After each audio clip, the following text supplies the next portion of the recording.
देखो कह गला षष्ठ स्तर बन्यार चाषीर मेरुदंड भांगी जाइए भोगराई ब्लॉक रे 9टी पंचायत रे प्राय 62 गाँ बर्तमान प्रभावित देखी पारे मो पाखे गोटे चाष जमीर चित्र देखुँ कि भाव देखो 7 दिन धरी पानी बर्तमान धान जो धान गछ रुआ जाइला षष्ठ स्तर बन्या बर्तमान कि भाव अवस्थित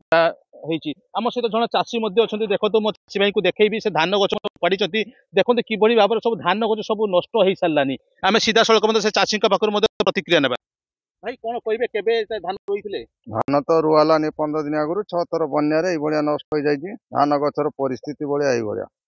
केते जमी चाष करथिले मु 3 एकर जमी चाष करथिले 50,000 टका सोसाइटी लोन ये पानी केबे आसिला एबे केते केते पानी तो एबे 6 दिन हला बसलानी किंतु पानी छाड़ियार दुख नाही कि पानी एबे पर्यंत छाड़ी नाही आपण सुनथले जो भाई कहउथले जो 6 दिन रु 7 दिन हबो चाष जमी रे पानी जमी रही जहाँ फल कि लोक मैंने ना नथिबार असुविधार सम्मुखीन होती ए होची से धान जो धान गछ रुआ जाइथिला धान रोइबार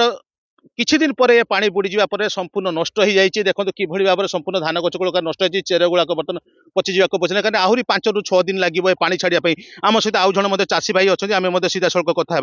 आज्ञा बन्या केबे आसिला एवं कि भाव में बर्तमान चाष जो करथिली केते दिन चाष करथिली मु चाष कर आज्ञा 2 एकर जमी चाष करथिली लोन करथिली तेणु बर्तमान तो अवस्था या देखुचंती धान तो पूरा जीवा उपरे पानी केबे छाड़िबा आज्ञा पानी आउरी 5-6 दिन जीव छाड़ते आप शुणुले चाषी भाई जनक कहते 5 रु 6 दिन जीव पानी छाड़िया देखो कि भाव में मो सजी को चित्र देखा कहि सुवर्णरेखार बर्तमान जलस्तर कमी अर्थात तलिया अंचल एवं जलमग्न अच्छे चाष जमीर चित्र जो कि 15 दिन पूर्व रुआ जाइला जहाँ फल कि लोक मैंने नाई नथिबार असुविधा होती कारण 6 थर बन्या चाषी प्राय मेरुदंड भांगी देछि देखो कि भाव में धान गछ गुड़ा संपूर्ण नष्ट हो गलानी कारण ये धान गछ आहरी 7 दिन लगे 7 दिन बेलू संपूर्ण गछ गुड़िक संपूर्ण पचिज पुणी तली पकड़ चाष करने संभव नुहे।